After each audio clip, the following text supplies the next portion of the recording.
बगा sir, good morning sir. वैसे तो आपने काफी कुछ क्लैरिटी दे दी और आपकी बातों से काफी भरोसा भी आ रहा है कि the worst could be behind us very soon. लेकिन मैं आईएमएफ की रिपोर्ट पर आपका व्यू लेना चाह रही थी। वर्ल्ड बैंक के बाद आईएमएफ का व्यू आना, मैं भारत के पर्सपेक्टिव से समझना चाहती हूँ कि ये अच्छी खबर है कि बुरी।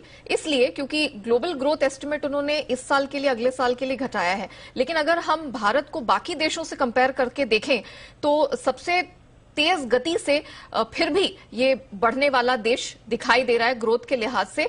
9% से भले ही 8.2% कर लिया हो, तो क्या ये कॉन्फिडेंस देता है एफआईआईज को वापस आने के लिए? अभी नहीं, कुछ समय बाद?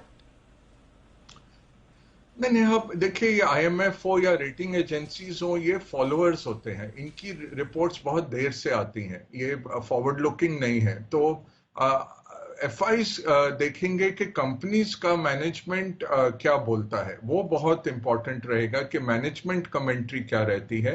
ये जो मैक्रो रिपोर्ट्स हैं, ये बैकवर्ड लुकिंग है। ये जब हो चुका है ज्यादातर, उसके बाद ये उसी ट्रेंड को एम्पलीफाई करके आगे बढ़ा देते हैं। तो इसको मार्केट इतना नहीं लेता है। ये हम फोर्स फिटिंग कर देते हैं कि मार्केट गिरा और आईएमएफ की रिपोर्ट आई तो आईएमएफ की रिपोर्ट के कारण मार्केट गिरा होगा, ऐसा नहीं है।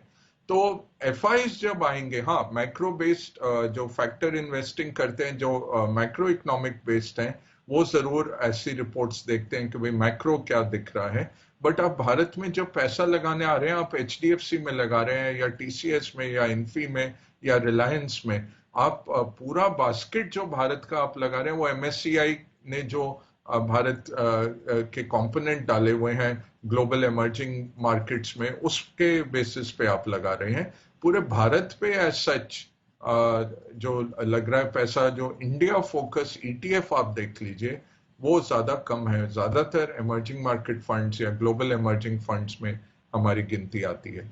तो इससे मुझे माहौल बिगड़ता दिखता नहीं, क्योंकि ये बहुत लेट रिपोर्ट्स होती हैं और ये आती हैं जैसे पुरानी हिंदी फिल्मों में पुलिस पहुंचती थी जब हीरो ने सब कुछ कर लिया होता था, तब ये पहुंचती हैं रिपोर्ट्स। रेटिंग एजेंसीज हो या ये आईएमएफ वर्ल्ड बैंक की रिपोर्ट्स हो, ये ज्यादा दूरदर्शी नहीं होती। मार्केट इनसे कहीं ज्यादा जानता है।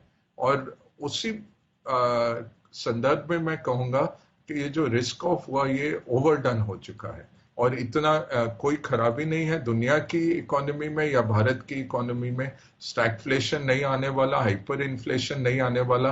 उल्टा अगर आप आईएमएफ का भी नंबर्स कल का देखें तो इस साल जो बढ़ोतरी है इन्फ्लेशन में, अगले साल काफी तेजी से गिरता है।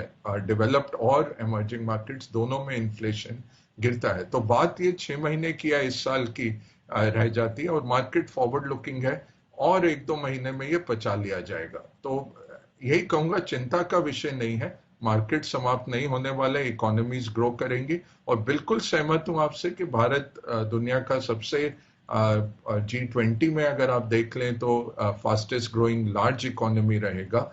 और काफी ड्राइवर्स हैं भारत के लिए। सरकार पे भी काफी हमें आशा है कि ये जो पीएलआई स्कीम्स के चलते बेनिफिट्स आने वाले हैं, ओवरऑल जो सरकार ने इंश्योर किया है। अभी आईएमएफ का पेपर देखे, सुरजीत भल्ला और करण भसीन और अरविंद वर्मानी का जो पेपर आया पिछले, के एक्सट्रीम पॉवर्टी 0.2% से कम कर दी खाद्य पदार्थ प्रदान करके। इतना बड़ा खाद्य नेटवर्क कहीं नहीं चलता है इतनी सक्षमता से जितना भारत में चल रहा है। उससे क्या हो रहा है कि बहुत गरीब तबके तक खाना पहुंच गया। ये बहुत बड़ी चीज रही। और कंजम्पशन जब लौटता है, बड़ी तेजी से लौटता है, उसके लिए हमें तैयारी रखनी है। मार्केट पहले मूव करेगा, मार्केट 6 महीने पहले मूव करेगा कंजम्पशन के लौटने के। 6 महीने पहले तक प्राइवेट कंजम्पशन भारत में -8% चल रहा था 2019 के मुकाबले, अब -1.2 पे आ गया। तो आपने काफी मेकअप कर लिया। एकदम से ये जब बढ़ेगा 4-5% 2019 के लेवल से ऊपर उठेगा, आपके स्टॉक्स बड़ी तेजी से भागेंगे। उसको देखते हुए, वो आईएमएफ वर्ल्ड बैंक नहीं बताएगा, वो विश्लेषण करने वाले अपने आप पहले जान जाएंगे। जब होगा तब रेडी होंगे बाजार इसके लिए। जैसा हम सुबह भी बात कर रहे थे कि ये रिपोर्ट एक्शन होने के बाद आती हैं, हाँ। बट एटलीस्ट इंपॉर्टेंट रहता है, अनुमान तो हमारे सामने आए गए। सर बहुत बहुत शुक्रिया हमारे साथ जुड़ने के लिए रोज की तरह, और बाजार पर अपना नजीरा देने के लिए। कल भी बग्गा साहब हमारे साथ होंगे और उनसे भी जानेंगे कुछ और चीजें बाजार के बारे में।